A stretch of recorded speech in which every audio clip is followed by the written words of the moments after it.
প্রতিদিন খোঁজ রাখা মানুষটাও একদিন হারিয়ে যাবে যদি তুমি একদিনের জন্য হলেও সেই মানুষটার খোঁজ না নাও। প্রতিদিন ভালো মন্দ বুঝে শাসন করা মানুষটাও একদিন আর তোমাকে শাসন করবে না যদি তুমি তাকে মূল্য না দাও। তোমায় উপকার করা বন্ধুটাও একদিন তোমাকে ভুলে যাবে যদি তার উপকারের কৃতজ্ঞতা প্রকাশ তুমি না করো। জগতে এই নিয়মের বাইরে কেউ নেই, বাইরে কেউ থাকে না। একটা গাছকে তুমি যত যত্ন করবে, যত পরিচর্যা করবে, গাছটা আরো তত দ্রুত বড় হয়ে তোমাকে ছায়া দিতে থাকবে। কিন্তু যদি গাছটার পরিচর্যা না করো, গাছটা একদিন শুকিয়ে মরে যাবে। ঠিক তেমনি প্রতিদিন খোঁজ রাখা মানুষটাও যদি তোমার বিন্দুমাত্র নজর না পায়, সেও কিন্তু একদিন তোমাকে ভুলে যেতে বাধ্য হবে। যেরকম ধরো, তুমি ছোটদের একটা আদেশ করলে, সে যদি তোমার আদেশটা অমান্য করে, তাহলে পরবর্তীতে তুমি তাকে আদেশ করতে যাবে না, কারণ তুমি জানো সে তোমাকে মানে না।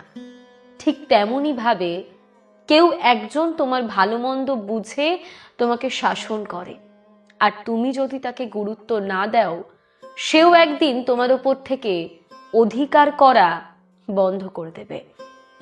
তুমি কাউকে উপকার করলে আর তার বিনিময়ে সে একটা সামান্য ধন্যবাদ পর্যন্ত দিল না, পরবর্তীতে তাকে উপকার করতে তুমি কিন্তু সহজে যাবে না, কারণ সেই মানুষটা কৃতজ্ঞতা প্রকাশ করতে জানে না। ঠিক তেমনি ভাবে কেউ তোমাকে উপকার করেও যদি তোমার কৃতজ্ঞতা না পায়, পরবর্তীতে তার কাছ থেকেও উপকার আশা করাটা তোমার বোকামি। তোমার অবহেলা সহ্য করে কেউ হয়তো তোমার কাছে একদিন, দুদিন কিংবা 3 দিন পর্যন্ত পড়ে থাকবে, কিন্তু চতুর্থ দিন তুমি আর তাকে পাবে না। ততদিনে সে তোমাকে ছেড়ে বাঁচতে শিখে গেছে। তোমার বাড়ির পাশের কুকুরটাকে তুমি নিয়মিত তাড়িয়ে দেখোই না, কুকুরটাও তোমার বাড়ির কাছ থেকে পালিয়ে যাবে। আর সেখানে তো আমরা মানুষ। এই দুনিয়াতে স্বার্থ ছাড়া কেউ চলে না। বিনা স্বার্থে যে সবার সাথে তাল মিলিয়ে চলে, সে একজন ব্যক্তিত্বহীন। স্বার্থ ছাড়া মানুষ হয় না। যে বলে আমি কারো কাছে স্বার্থ রাখি না, সে ডাহা মিথ্যে বলে। শুধু তাই নয়, মনে মনে সে আরো প্রচুর স্বার্থ পুষে রাখে, যেটা তোমাকে সে কখনোই দেখায় না, বা তোমার কাছে সে ধরাও দেবে না। কাজে কর্মে সে বুঝিয়ে যাবে সে আসলেই স্বার্থপর ছিল। কেউ তোমার সাথে ভালো ব্যবহার করলে বিনিময়ে সেও তোমার থেকে ভালো ব্যবহার আশা করে।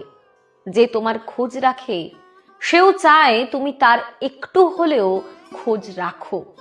মনে রেখো, বিনা স্বার্থে মানুষ হয় না, বিনা স্বার্থে মন হয় না।